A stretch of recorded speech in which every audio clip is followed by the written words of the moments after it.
নমস্কাৰ নিউজৰ বাতৰিলৈ স্বাগতম জনাই ষ্টুডিঅ'ৰ মজিয়াত মই উৎপল দাস চাহক আজিৰ বাতৰি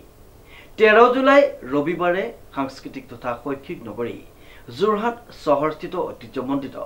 জয়হিন্দ থিয়েটাৰ প্ৰেক্ষাগৃহত এটি গাম্ভীৰ্যপূৰ্ণ অনুষ্ঠানেৰে অনুষ্ঠিত হৈ যায় Assam superstar grand finale news live বৈদ্যুতিন মাধ্যমৰ উজনি অসম ব্যুৰ চিফ প্ৰদীপ বৰা আৰু জনপ্ৰিয় অভিনেত্ৰী গীতাৱলী ৰাজকুমাৰীক জনোৱাই এটি বিশেষ সম্বৰ্ধনা নিউজ ডাইৰেক্ট ৰিপৰ্ট 13 জুলাই ৰবিবাৰে সাংস্কৃতিক তথা শৈক্ষিক নগৰী যোৰহাট চহৰস্থিত ঐতিহ্যমণ্ডিত জয়হিন্দ থিয়েটাৰ প্ৰেক্ষাগৃহত এটি গাম্ভীৰ্যপূৰ্ণ অনুষ্ঠানেৰে অনুষ্ঠিত হৈ যায় Assam superstar grand finale news live বৈদ্যুতিন মাধ্যমৰ উজনি অসমৰ ব্যুৰ চিফ তথা জ্যেষ্ঠ সাংবাদিক প্ৰদীপ বৰা আৰু জনপ্ৰিয় অভিনেত্ৰী গীতাৱলী ৰাজকুমাৰীক জনোৱা এক বিশেষ সম্বৰ্ধনা ডান্স কম্পিটিশন আৰু ফেশ্বন শ্ব' আয়োজন কৰিছিলে জয়হিন্দ থিয়েটাৰত যোৰহাটৰ তাতে বস্তুখিনি আছিলে খুব ভাল লাগিলে তেওঁলোকে মোক আজি বিশেষভাৱে সন্মানিত কৰিলে তাৰ কাৰণে তেখেতসকললৈ বহুত ধন্যবাদ জ্ঞাপন কৰিলোঁ যদিও বজাবহনৰ আশাত কোনোদিন কাম কৰা নাই সদায় জীৱন আৰু জীৱিকাৰ কাৰণে কাম কৰি আহিছোঁ আৰু যিহেতুকে ভাল পাওঁ অভিনয় ভাল পাওঁ সেইকাৰণে কাম কৰি আহিছোঁ তথাপিও অনাকাংক্ষিতভাৱে এনেকৈ যেতিয়া কিবা এটা সন্মান পোৱা যায় কাৰণো ভাল নালাগিব মোৰো ভাল লাগিছে দৰ্শকৰ ওচৰত সকলোৰে ওচৰত পুনৰবাৰ দায়বদ্ধ হ'লোঁ ভৱিষ্যতেও চেষ্টা কৰি ভালদৰে যাতে নিজৰ কামবিলাক কৰিব পাৰোঁ আৰু পুনৰবাৰ তেখেতসকলক ধন্যবাদ আৰু মঞ্জু বৰা বাইদেউৰ ছবি আহিব তীৰ্থৰ যাত্ৰী চাৰিখন ছবি বৰ্তমান ভাৱে আহিবলগীয়া ছবি সাংস্কৃতিক নগৰী যোৰহাটত অনুষ্ঠিত কৰা সাংস্কৃতিক অনুষ্ঠানটিত অসমৰ বিভিন্ন প্ৰান্তৰ বিভিন্ন বয়সৰ প্ৰতিযোগীয়ে অংশগ্ৰহণ কৰা পৰিলক্ষিত হয় সাজপাৰ প্ৰতিযোগিতা আৰু সদৌ অসম ভিত্তিত নৃত্যৰ প্ৰতিযোগিতা যাক নামাকৰণ কৰা হৈছিল আসাম সুপাৰষ্টাৰ গ্ৰেণ্ড ফিনালে গুৱাহাটীৰ পৰা আহিছোঁ বিচাৰক ৰূপে আসাম সুপাৰষ্টাৰ আজি এই ইভেণ্টটোত আৰু ইয়াত আহি পেলাই যথেষ্টখিনি ভাল লাগিছে অসমৰ প্ৰত্যেকটো জিলাৰ পৰা প্ৰতিযোগী আহি উপস্থিত হৈছে যথেষ্টখিনি ভাল পাৰফৰ্মেঞ্চ কৰিছে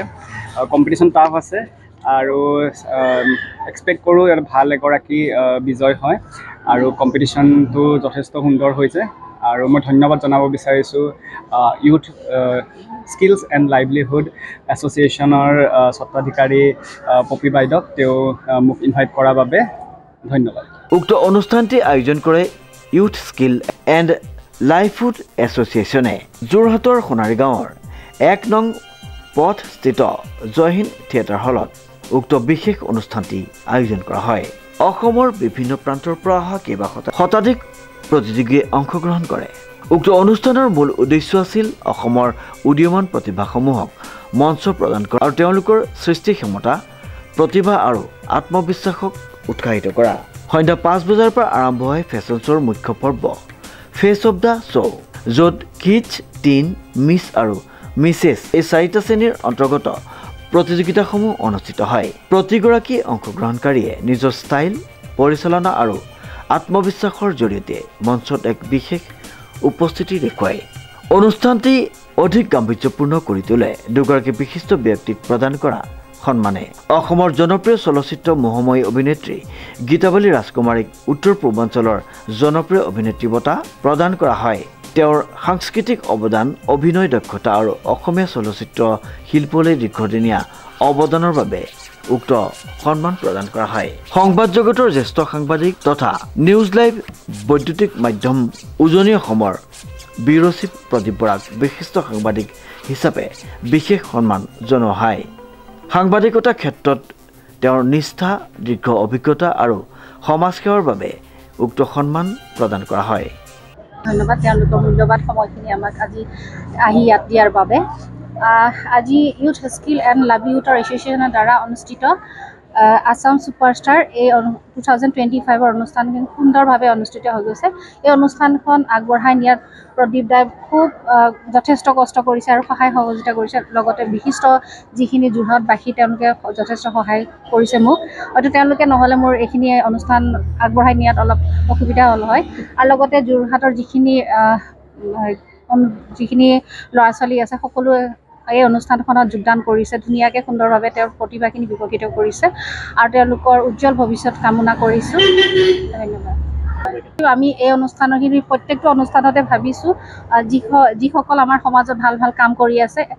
তেওঁলোকক এটা প্ৰত্যেকটো অনুষ্ঠানতে আমি এৱাৰ্ড এনেকুৱা ধৰণৰ দিয়াৰ এটা পৰিকল্পনা কৰিছোঁ আজি এই অনুষ্ঠানৰ আসাম ছুপাৰষ্টাৰত প্ৰদীপ বৰা ডাঙৰীয়াক তেওঁক মানে জ্যেষ্ঠ সাংবাদিকৰ বঁটা আৰু লগতে গীতাৱলী ৰাজকুমাৰীৰ মষ্ট পপুলাৰ এক্ট্ৰেছৰ এৱাৰ্ড এটা দিম গতিকে অনুষ্ঠানখিনি এতিয়ালৈকে ধুনীয়াকৈ হৈ আছে এতিয়া আমাৰ যিখন ফেশ্বন অনুষ্ঠানখিনি এতিয়া ছেকেণ্ড ৰাউণ্ডটো আৰম্ভ হ'ব নৃত্যৰ অনুষ্ঠানখন ধুনীয়াভাৱে সুন্দৰভাৱে হৈ গ'ল জাজমেণ্টে ধুনীয়াকৈ জাজমেণ্ট কৰিছে আৰু সকলো মানে যিখিনি ল'ৰা ছোৱালী আছে সকলোখিনি আগবাঢ়িছে আৰু তেওঁলোকৰ মানে যিখিনি প্ৰতিভা ধুনীয়া সুন্দৰভাৱে ইয়াতে অনুষ্ঠানখনত আগবঢ়াইছে আপোনাৰ চেলেং চাদৰ গামোচা আমাৰ যিখিনি পৰম্পৰাগত জাপি এইখিনি গোটেইখিনি দিয়া যাব